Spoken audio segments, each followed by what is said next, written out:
Welcome back to Startup Street. Climate risk and sustainability technology company ResilienceAI recently raised its seed round of funding led by Kalari Capital's CXXO initiative, which invests in ventures led by women entrepreneurs. The round also saw participation from Java Capital. To tell us how the $1 million raised will help ResilienceAI advance its climate risk management solutions for private and public enterprises, joining me now is its co-founder and CEO, Samhita R. Samhita, welcome to Startup Street. You're addressing the pressing need for a proactive approach to climate resilience, helping organizations prepare for extreme climate events such as heat waves, floods, cyclones, landslides and earthquakes. Tell us how you're doing this. Take us through your core offerings. Thank you so much for having us.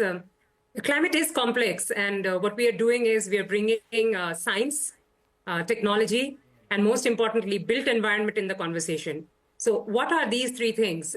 We are bringing in science, which is climate science, multiple different factors, which gets into the thinking or the machine behind giving you the magnitude of damage at a particular latitude, longitude, any latitude, longitude.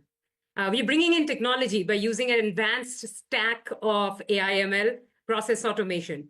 And most importantly, we are disrupting the entire space with built environment, which is nothing but our buildings, our roads, our infrastructure, which is what we leverage, use in our daily lives. Of course, this sector is very relevant across industries. We are not limiting it to just buildings. We are calling it a supply chain resilience, agriculture resilience, and financial institution resilience. Yes. And we'll get to that in a little bit. But like you said, you're combining machine learning and deep climate analytics to provide hyper-local risk maps, automated climate risk diagnostics, and institutionalized climate action plans. Tell us the critical gaps, Samhita, in conventional disaster response mechanisms that you're addressing. If you could give us a use case, perhaps. Perfect. There are three very simple gaps. Because we're talking about risk, fundamental law, you have to measure the risk first. Most of the conventional models are hypothetical, scenario-based, and they do not measure the risk appropriately at a building level. Number two is you have to comply with a lot of statutory mandates and regulatory mandates. There are too many of them. Can we find an institutionalized way of complying with climate risk mechanism? And number three, which is the most important piece in this puzzle, is there is abundance data, but do you know how to manage the risk? Do you know what action to take? And can you do it digitally? The biggest problem we see is it is not mainstream yet. Hence, by managing, complying, and measuring the risk, this will become a mainstream system for Earth's companies and governments. All right. Tell us, who have you partnered with so far? Who's your clientele, and what kind of an impact have you made so far? Our clientele ranges from governments and multinational corporations, and we are right now working and onboarding corporate firms. The focus of these two sectors are very different, to be honest. The private sector is very focused on bringing adaptation and getting prepared so that if there is a flood, your plant, your facilities are safe, your people are safe.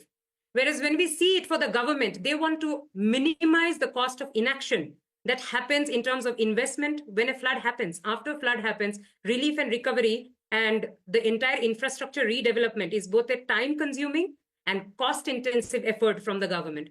So both of them are approaching this with a singular lens of building resilience in money and their infrastructure.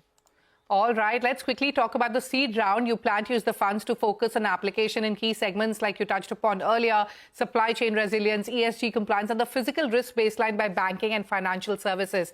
Elaborate on what's in the pipeline. The pipeline are all of these sectors. We are inviting a collaborative partnership with organizations such as Accenture Open Innovation, and at the same time, talking directly with customers who are corporate houses. For example, the governments themselves, the state disaster management authorities, not just in India, but worldwide, the banks which are mandated for doing the physical risk of their assets, the chief risk officer of the banks. And for the ESG compliance, there are a lot of ESG application providers. We would love to collaborate with them to be able to add this added data point for their end customer as part of the environment resilience, the E+R component of their technology. All right, with $118 billion in uninsured losses in 2023 alone, clearly the cost of inaction is far greater than the cost of preparedness. So tell us how big of an opportunity you see for Resilience AI, and share with us some of the future growth and revenue targets that you've set for yourself. Perfect. The climate adaptation market ranges from $2 to $11 billion by 2026. That's an estimate. Okay. And that's the amount of money we will have to pump in if we do not prepare from today. Not just the assets, but also our lives. Hence, our future is very simply, we are on a mission to prepare Earth's companies and governments so that we can protect the 60% unaccounted lives, assets, infrastructure, and businesses when nature is truly not kind. And with that mission, we are believing in resilience at every step. And that will stay as our vision even for 2025 as we do our new beginnings. All right. On that note, it's time for me to wrap up our conversation. Many thanks, Amita, for joining us on Startup Street, and wish you the very best for all your growth plans. Thank you for having us. Well, with that, it's a wrap on this edition of Startup Street. More news and updates coming up on the other side. Stay tuned.